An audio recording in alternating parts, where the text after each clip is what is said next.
Papo de Sexta, Folha FM 98,3. Bem, ouvintes da Folha FM, chega aquela hora de sexta-feira, que é o Papo de Sexta. Há coisa de uns meses atrás, eu convidei e fiz uma entrevista muito bonita aqui no Papo de Sexta com a neuropediatra Márcia Barcelos, e que ela nos explicou muito sobre autismo, muitas coisas, porque é muito difícil você, em meia hora, explicar o que é autismo, né? Hoje em dia, com o espectro do autismo, então mais ainda. E hoje eu convidei duas pessoas que têm muito a ver com o autismo. É a empresária Rosemary Bortolucci, que é pedagoga, com pós-graduação em transtornos escolares, não posso esquecer aqui todos os detalhes, né? E mãe de um autista de 5 anos. Não é o nome dele? É o Pedro Miguel. Pedro Miguel. E o nutricionista Alexandre Rodrigues, que vai falar muito da parte de alimentação e o que isso tem de relação, porque até então a gente acha que quem não pode comer lactose é quem é alérgico. Quem não pode comer nada de glúten é quem é alérgico. Mas muitas vezes, para o autismo, isso é uma coisa discutível. E o Alexandre Rodrigues, que é autista, que isso é impressionante, né? Impressionante não, porque o Steve Jobs cansou de ser diagnosticado como autista, e muitos atores, escritores e pessoas brilhantes, porque o autismo ele é brilhante. E eu tenho um neto autista, mais ou menos da idade do filho da Rosemary. Vou começar com o Alexandre. Alexandre, muito obrigado por você estar aqui com a gente, conversando sobre esse assunto que você deve conhecer melhor do que ninguém. Você tem um conhecimento interno seu. Sim. E como nutricionista, a gente vai tentar, aqui com o nosso papo, localizar essa relação do glúten, da lactose ou da alimentação de uma maneira geral, ou suplementos, como disse a Rosemary aqui fora do ar para a gente, para o desenvolvimento do autismo. Nós tivemos uma pandemia que atrapalhou bastante o desenvolvimento dessas crianças que estão aí na faixa dos 5, 6 anos. Mas passou e agora nós temos que tirar o tempo perdido. Então eu começo com você. Muito obrigado por estar aqui com a gente no Papo de Sexta. Sim, primeiramente eu queria agradecer pelo convite, por estar aqui. E eu venho falar, como você falou, como nutricionista e como autista também. Então, para mim é uma honra muito grande poder falar sobre esse assunto. E quando a gente fala de autismo relacionado à nutrição, eu penso muito em 2 fatores: a intolerância alimentar do autista e a seletividade alimentar. E essa intolerância alimentar dele vem da inflamação. O autista é um indivíduo que tem uma inflamação crônica, neurológica e gastrointestinal também. Então já tem essa dificuldade de digerir alguns alimentos, que aí vem o glúten, a lactose, tantos outros também, soja, feijão. Então a gente já começa a trabalhar na intolerância com essa retirada de alguns alimentos. Tem a dieta FoodMaps, que faz a retirada de alimentos mais fermentáveis. E a gente trabalha bastante no primeiro momento na parte de exclusão, não só desses alimentos, mas também de outras substâncias também que podem causar toxicidade na pessoa, como o alumínio de panela, o BPA, que vem do plástico também, alimentos industrializados, que tem muito corante, o glutamato monossódico, que também é um aditivo químico dos alimentos. Então, a gente começa, no primeiro passo, excluindo esses alimentos da intolerância alimentar, e depois a gente começa a reinocular, trabalhar com suplementação de probióticos, de fibras, para poder melhorar a permeabilidade intestinal da criança autista. E também tem um suplemento, glutamina, que pode ser interessante para essa permeabilidade intestinal, só que no indivíduo autista, ela precisa ser numa quantidade menor, porque a glutamina no intestino, ela acaba se transformando no glutamato, que causa a intolerância também no autista. Então tem toda uma investigação ali, uma retirada e reintrodução desses alimentos para investigar a necessidade de cada autista. Quer dizer, não é aleatório. Exatamente. Tem que haver uma investigação nesse ponto. Né? Sim, porque o autismo é um espectro, então todos nós somos diferentes, temos características diferentes, assim também como dentro do espectro autista. Então, a questão da alimentação, existe uma tendência maior, sim, a ter essa intolerância em autistas, mas deve avaliar de cada um o quanto o seu filho tolera esse alimento. Então, essa investigação vai ser feita num processo lento, reintroduzindo aos poucos, para ver o quanto a criança tolera de cada tipo de alimento. Bom, agora eu vou passar o papo com a Rosemary, que é exatamente isso, porque a Rosemary é louca. Dono de restaurante não pode ser normal. Não pode ser normal, porque não é verdade, Rosemary? É trabalhoso. É trabalhoso demais e você tem que estar... Mas é gratificante. Não, claro que é gratificante. Quando eu falo que é louco, né, um artista plástico é louco também, mas é gratificante. Né? Como que você começou a notar, você com a pós-graduação em transtornos escolares e tendo um filho autista, e você citou logo aqui na abertura do programa da seletividade alimentar, como é que você começou a notar? Como é que você começou a perceber? E como veio a ideia, por exemplo, de agora você projetar um negócio, um business, para fornecer exatamente isso? E a gente vai entrar naquele assunto de nicho, de consumidor, essa coisa toda. O que acontece? Como eu já tinha a Heloísa, quando o Pedro nasceu, nós percebemos que havia uma demora em alguns desenvolvimentos dele, e aí nós passamos a ficar mais curiosos se era da personalidade, se era por ser menino, né, que a nossa referência era a nossa filha. E em uma consulta com a pediatra, ela examinou ele, na hora de tocar ele houve uma resistência, e ela deixou ele brincando, e ficamos conversando sobre o desenvolvimento dele. E quando ele brincou, ele fez uma seleção de brinquedos, né? Ele fez uma segmentação, e aí ela me deixou um pouco preocupada, porque ela fez, né, um comentário de que o Pedro poderia, né, estar no espectro autismo. E aí eu fui imediatamente, né, seguir a orientação dela e buscar profissionais que me orientassem a realmente me certificar se era ou não, né, o desenvolvimento da fala dele já era um pouco atrasado em comparação à irmã.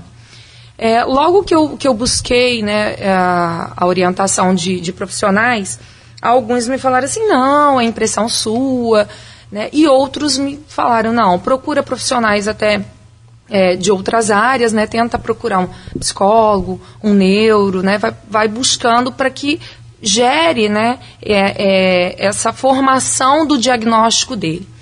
E assim eu fiz.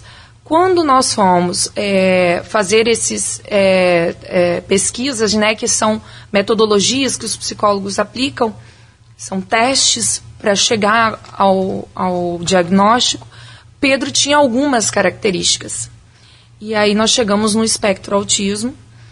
E a questão da alimentação, para mim, ela é muito forte também, por trabalhar com alimentação, por gostar muito, né, do que eu faço e me preocupar muito também com o que as pessoas consomem.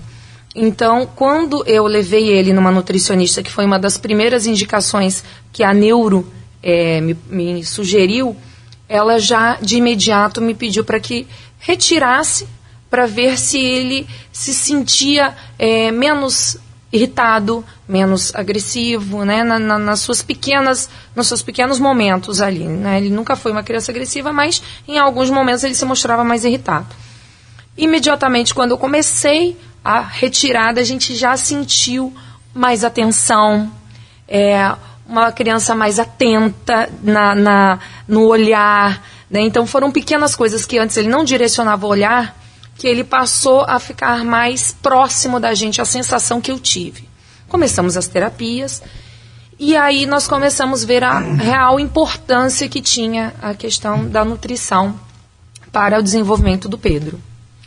Pois é, e no caso que você fala da seleção de brinquedos, isso é uma característica incrível no autista, porque o meu neto, por exemplo, que eu já falei, Ele só gosta de vídeos que mostram ventiladores de teto, máquinas de lavar roupa ou vasos sanitários dando descarga. Ele adora esse giro. O movimento. Circular. E ele presta atenção nisso. Eu tenho a impressão que em um ano ele vai montar e desmontar um ventilador.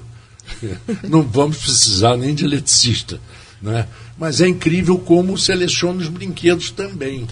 Por cores. Por cor, por tamanho. Por tamanho, como brinquedos de construção. E a própria médica que ele foi agora, que foi a doutora Márcia Barcelos, falou sobre uns exames que ele está providenciando para selecionar exatamente esses suplementos alimentares, que têm, como ela disse, uma ação muito, às vezes, melhor do que remédios propriamente dito. Sim. Vocês notam isso? Vamos com Rosemary mesmo, que já está aqui na... Eu percebo que quando ele está suplementado, que nós já fizemos um período de retirada também para ver como seria a reação dele, ele fica uma criança mais tranquila também e eu acho que ele se sente melhor. Né? A questão digestiva, a gente dilui, né, também a glutamina, enfim, faz toda, né, um trabalho digestivo e a gente percebe que ele tem um resultado muito positivo. E você, Alexandre? Como você falou, que às vezes a suplementação é mais em conta do que o próprio remédio. Sim, e é interessante pensar nisso. E tem menos efeitos colaterais, né? Exatamente. E às vezes a gente pensa também, será que o autismo tem cura? Algum remédio vai curar? E o autismo, eu penso assim, que não existe cura para aquilo que não é uma doença. O autismo é um transtorno, mas existe o quê? Um tratamento. Inclusive, eu recomendo que desde novo, se os pais já identificarem traços de autismo no filho, não negligenciar isso. Já buscar tratamento desde novo, tratamento com psicólogo, com fisioterapeuta, com fonoaudiólogo. E com essa suplementação também pode ser aplicada com médico, com nutricionista, avaliar toda essa questão alimentar dele e tratar, assim, os sintomas que ele tem do transtorno do espectro, essa dificuldade de distensão abdominal, que tem muito, gases, que tem, às vezes, no feijão, por exemplo. Se você deixar um feijão de molho, às vezes a pessoa não tem noção, mas deixando de molho, já reduz os fitatos, que é a substância que causa gases na criança ou na gente. Então, envolve várias coisas. Suplementação de enzimas digestivas, que o autista pode ter mais dificuldade de produzir essas enzimas pelo corpo. Então, suplementar com isso, fazer suplementação que vai reparar a microbiota intestinal dele. Vários suplementos podem ajudar, até com a parte cognitiva também. Interessante que esse tipo de tratamento, ou como vocês falaram, não pode negligenciar e a gente tem que tentar estar sempre um passo à frente. Esse um passo à frente nada mais é do que uma medicina preventiva. Quer dizer, você acaba prevenindo certas coisas. Né? E, infelizmente, o mercado médico, vou chamar de mercado médico mesmo, se algum médico se ofender depois que vem aqui, que me recrimine ou que explique por que não é. Mas, uma noite, meu neto teve uma certa convulsão, e nós fomos num grande hospital que está no plano de saúde, no convênio dele, e ninguém tinha noção do que aquilo era. Sabe, teve um médico que foi até sincero, disse, olha, não vai resolver nada aqui. Isso aí não vai matar ele também não. Isso aí é normal, não vai acontecer. Né? Procura o seu médico, vai amanhã, porque, infelizmente, não há uma preparação para isso. Né? E uma cidade menor, evidentemente, como Campos, apesar de ser uma metrópole, de ser quase 600 mil habitantes, não é como um Rio de Janeiro e São Paulo, um Belo Horizonte, que tem mais recursos. Mas está chegando lá. Campos está chegando lá, está desenvolvendo muita coisa a respeito disso. Você tem alguma visão em relação a isso, Rosemary?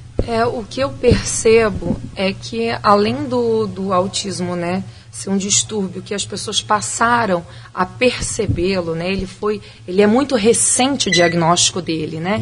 Então, assim, antigamente, né, as crianças tinham a gente via de outra forma. Muitas vezes não querer comer algo era pirraça, né? Existiam vários estigmas que a gente colocava, o desatento, o que não queria, né? De repente brincar com os coleguinhas, era aquela criança mais, né, reservada. E hoje a gente percebe no discurso que está se tornando muito comum, né, que ao ver uma situação dessa, a gente já tem que prestar muita atenção, porque quando a criança realmente ela não tem esse contato visual, quando ela não tem esse desprendimento para fazer amizade, né, então não é só na parte realmente da medicina, é da socialização também.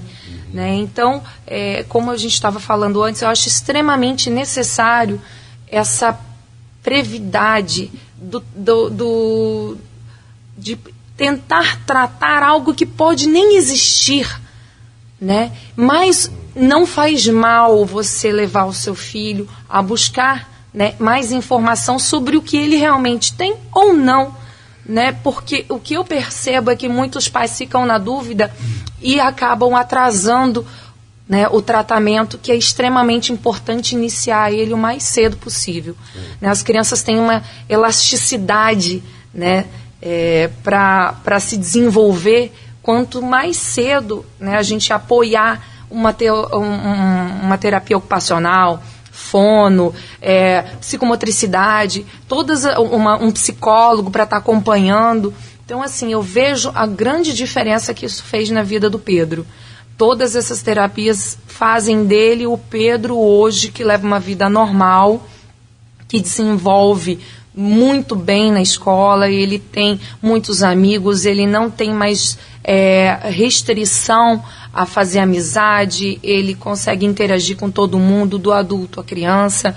Ele é uma criança extremamente carinhosa, ele se alimenta muito bem, né? Então, assim, eu vejo que as terapias de forma intensivas e de uma forma até precoce, porque a gente não tinha um diagnóstico fechado e já iniciamos as terapias. Porque essas terapias, elas vão, uma frase antiga, vai comendo pelas beiradas.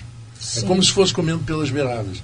Elas vão atacando aquilo que você falou. Como é que a gente vai curar uma coisa que a gente não sabe se existe? Mas... E, na verdade, o autismo, ele é um momento, né?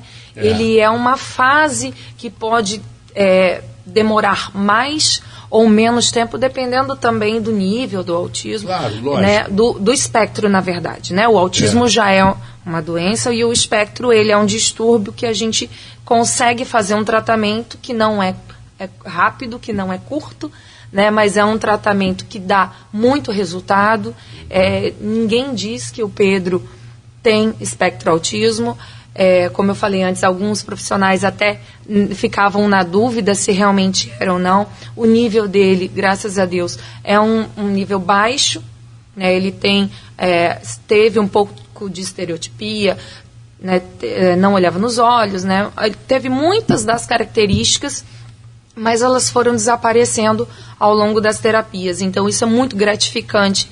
E, assim, eu aqui deixo o meu muito obrigado pelos profissionais que dedicam seu tempo para poder melhorar a vida dos nossos filhos. Pois é, e você, Alexandre, falou uma coisa interessante, mais ou menos dentro do que a gente está falando agora. Tem cura? Como é que você vai dizer uma coisa que não é doença, teoricamente tem cura? Será que o mau humor tem cura? Será que pessoas agressivas que brigam por tudo têm cura? Né? Será que um sujeito que irracível, que não consegue trabalhar com ninguém, tem cura também? É muito difícil a gente definir. Vai ver que não foi diagnosticado a tempo, né? Vai ver que está arrastando uma coisa mal resolvida há tantos anos. E hoje a gente não sabe de tantas pessoas que foram brilhantes em toda a sua vida e que tinham no seu tempo de vida espectro autista. Bom, deixa eu atrapalhar o Alexandre aqui. É que ele agora tem que contar que ele começou um curso de psicologia.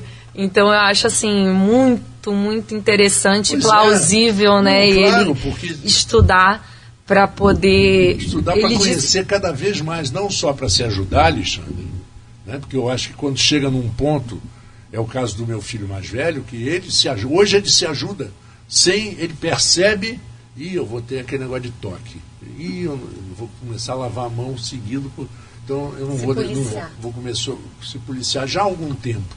Então essas coisas você aprende com os outros e aprende com você, traz para você, para poder ter a experiência de levar os outros. Sim, isso que você está falando, a questão da cura, é mais assim, não tem cura, essas coisas que você falou, mas existe um tratamento. E como a Rose falou também, a gente buscar informação. Informação é um poder que a gente tem para poder transformar a nossa vida, a vida dos nossos filhos.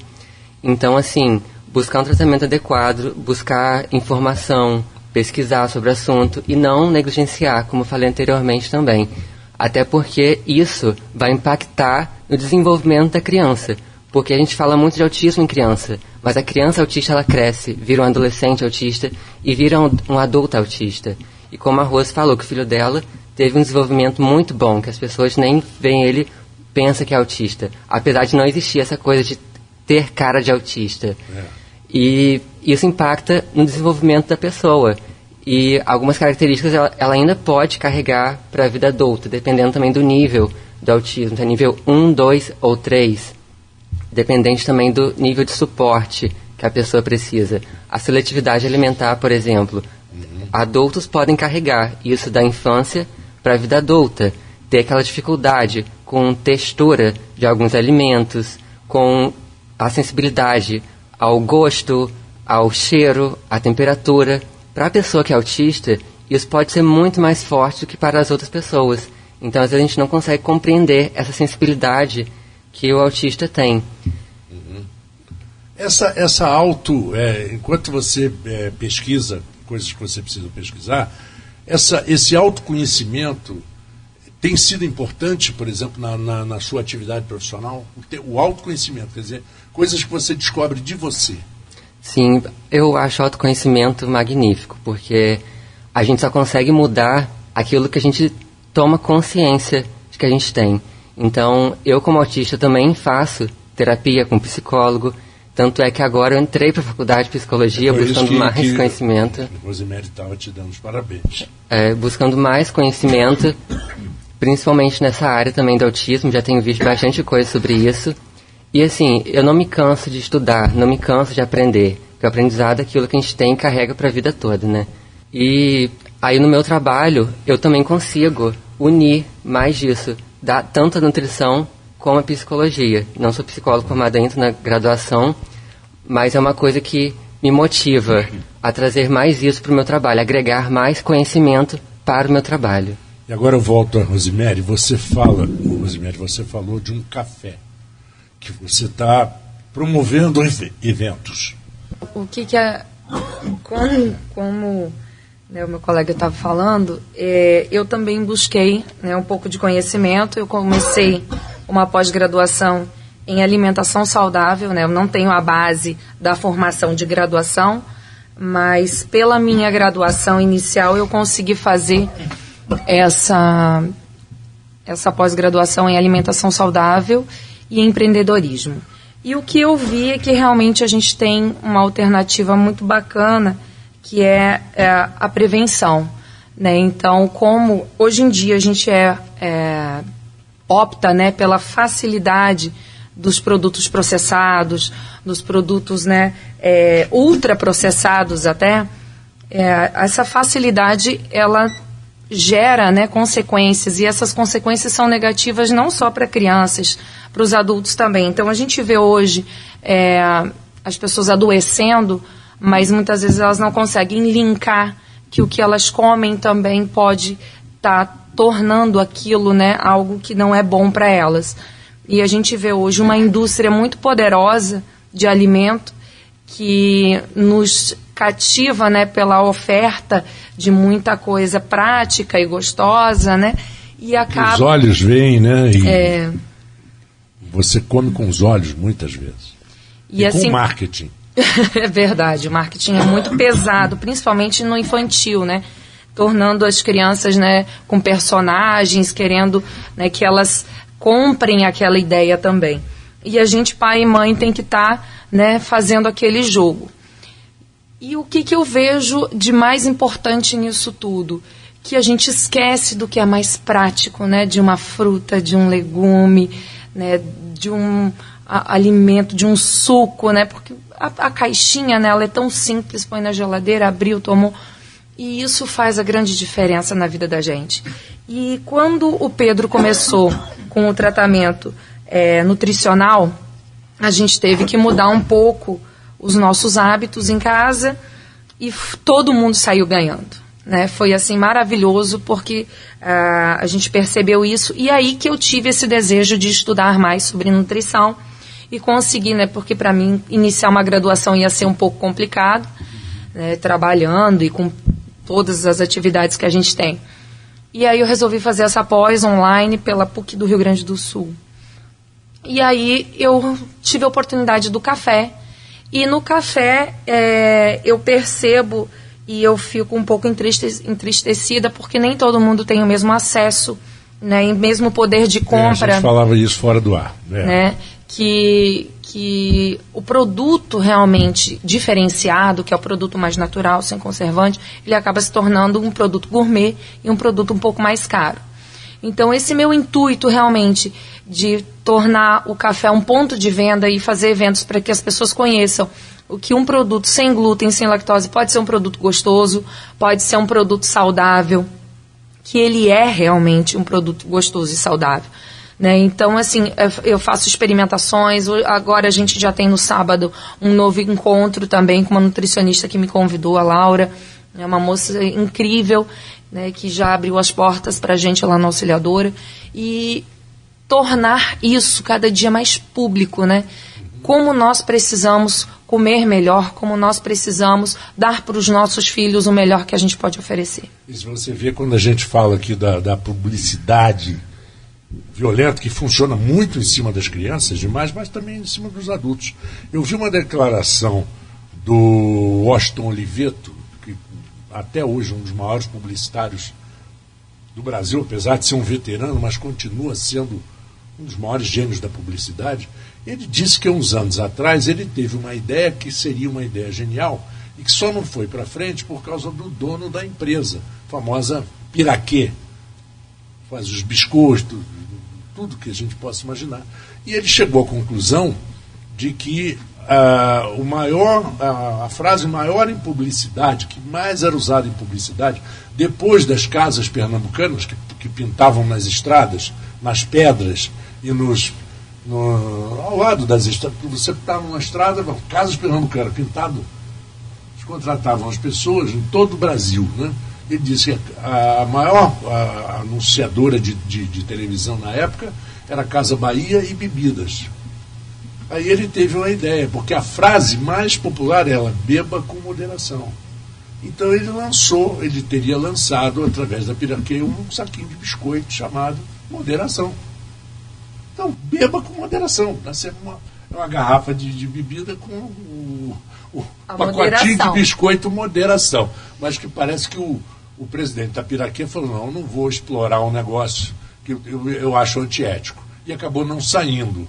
Mas você vê o poder, se tivesse existido, com certeza esse biscoitinho ia fazer sucesso nos bares. Né? Dá uma moderação aí, porque você não tem que beber com moderação. Mas você acha positivo ou negativo esse excesso da publicidade em cima da indústria alimentícia? Eu acho negativo, principalmente pro lado das crianças, que envolve muito essa coisa de usar desenho animado, aquela coisa do lanche que vem com um brinquedo. Então eles estimulam outras